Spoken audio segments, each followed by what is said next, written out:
What's going on, my Evercade viewers? My name is PGPYT. Welcome back to the channel. And today we're going to be discussing Sega and why Blaze needs Sega to push Evercade forward in 2022. Now, let's first off preface by saying I'm going to have some detailed reasons in this video why it works, and I'm also going to have some arguments why it doesn't work. So take everything I say with a pinch of salt. And let's first of all look at one of the big things: the Namco cartridge is going off for sale. Now, Namco is obviously a bigger company than Sega. They're part of Bandai Namco Games, and whilst you can argue that some of the games are more iconic, no one can argue that Sega's been willing to release their games on basically any platform that they can. They've released a collection of Sega Mega Drive games on basically every console and handheld and whatnot for at least the past 20 years. You know, which is quite huge. Now, would people buy an Evercade or an Evercade VS for Sega games? Some people would. To be fair, I do think a lot of people would, but I also think that there's also a lot of people in the Evercade community that would prefer those cartridges be made for more obscure developers or indie developers,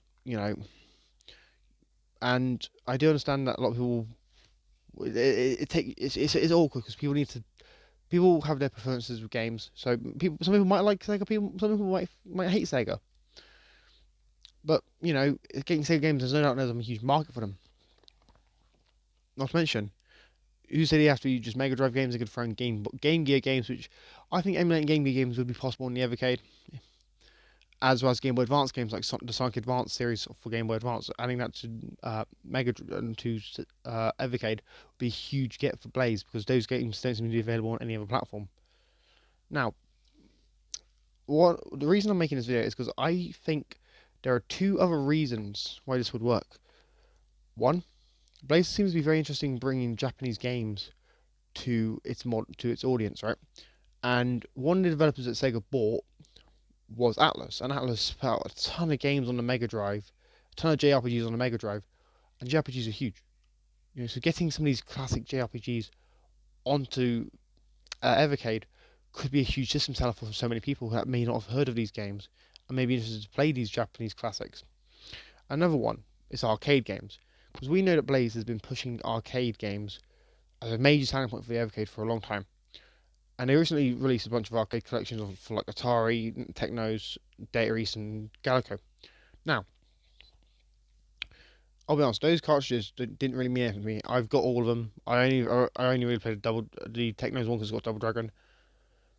But getting Sega arcade games would pique a lot of people's interest because it could include games like the original Altered Beast, as well as the original Virtua Fighter. And getting a Virtua Fighter, for instance, on Evercade would be a huge selling point to so many people because we know they haven't got Street Fighter, they haven't got Mortal Kombat, they haven't got some of these other classic fighting games.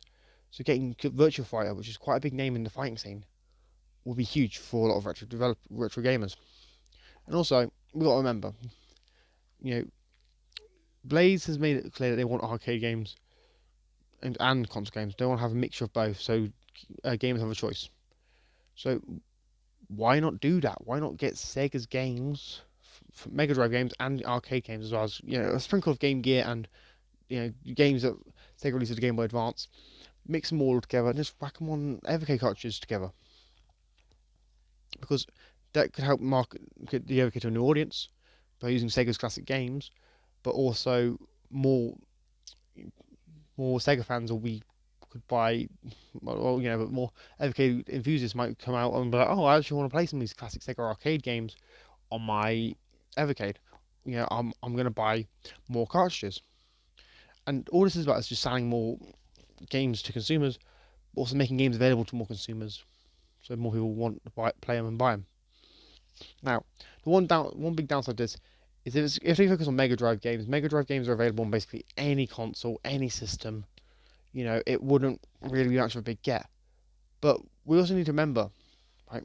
Sega would probably be willing to license these games to Blaze for fairly cheap because Blaze does all the heavy lifting, and well, the games are already available on so many consoles, and the games normally sell for like at least from what I've seen, The collections for like 50 Mega Drive games seems to sell for about 20 quid each. So selling an Evercade cartridge for about 20 quid with like 20 of those titles would be no different to Sega. Now, one other downside I do have to mention is obviously besides them being available on so many platforms, it also be Sega compete with themselves, so would they really want to do it? But one big upside is Sega had the Sega Forever initiative a few years ago, where they were trying to preserve as many of their games as they could, and as much of their back catalogue as they could, so that future generations could always play Sega games. Now, Evercade could be a huge factor in this because releasing some of these games on physical cartridges, with no Wi-Fi, no downloads needed, right, guys, and you can play them on a handheld or the VS, could be huge and could be a big reason for why Sega would sign on. Because Sega wants to preserve their legacy. Blaze wants to preserve gaming's legacy, you know? And Sega's got some of the best games ever made. And like I said, they could have the arcade games, they could have the Game Gear games, they could have Game Boy Advance games, they could have Mega Drive games, and they could also include Atlus's games. It could be a huge thing. And in my opinion, it's something that I think Blaze really should do.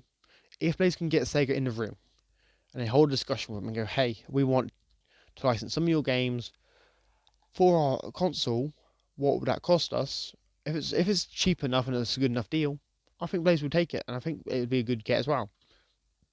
But yeah, guys, let me know what you think in the comments down below. Do you think Blaze should try to get Sega's games on Evercade? If not, why not?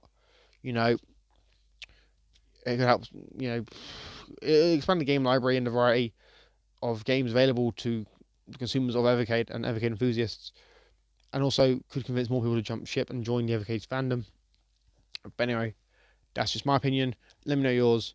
Make sure you like, share, subscribe, guys. 96% of my audience isn't subscribed, so make sure you subscribe and share this video around. I'll catch you all next episode. Peace.